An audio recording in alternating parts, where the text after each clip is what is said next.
Urusi imesema italinda meli za mafuta zinazofuatiliwa na vikosi vya Marekani huko Venezuela. Urusi imesema itahakikisha meli za mafuta ambazo zitatoka ndani ya Venezuela ama kuingia zitalindwa ipasavyo. Hata hivyo, Urusi inadaiwa kupeleka jeshi la wanamaji kuweka ulinzi kwa meli ya mafuta ambayo pia imeanza kufuatiliwa na majeshi ya Marekani katika eneo la Atlantic, na hii ni kulingana na shirika la habari la CBS News. Meli hiyo ambayo kwa sasa haijabeba chochote imekuwa ikisafirisha mafuta ghafi ya Venezuela na inasadikika ilikuwa kati ya Scotland na Iceland siku ya Jumanne. Hata hivyo, Marekani wakati huu inajichukulia kwamba mafuta yaliyopo Venezuela ni ya kwake na hivyo haitaruhusu yoyote kuingilia kati katika eneo hilo wala kuruhusu meli kuingia katika maeneo hayo.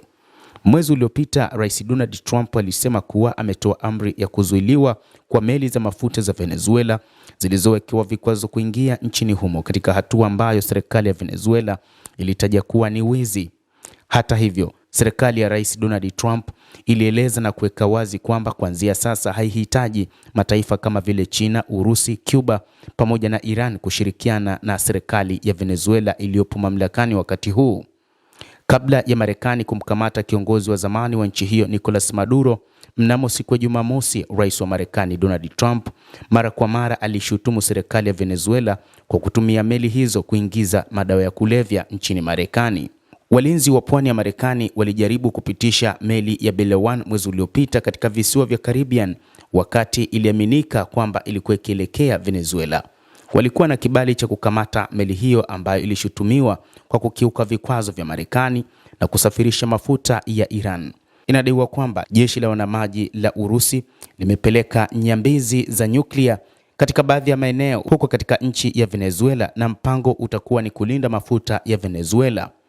Urusi imeapa kwamba itashirikiana vilivyo na serikali ya Venezuela ya sasa ya Bi Delcy Rodriguez aliyepewa mamlaka nchini humo kuhakikisha kwamba rasilimali za nchi hiyo zinaendelea kuwa msaada kwa watu wa Venezuela na si kuibiwa na mataifa mengine kama ambavyo Marekani inataka kufanya.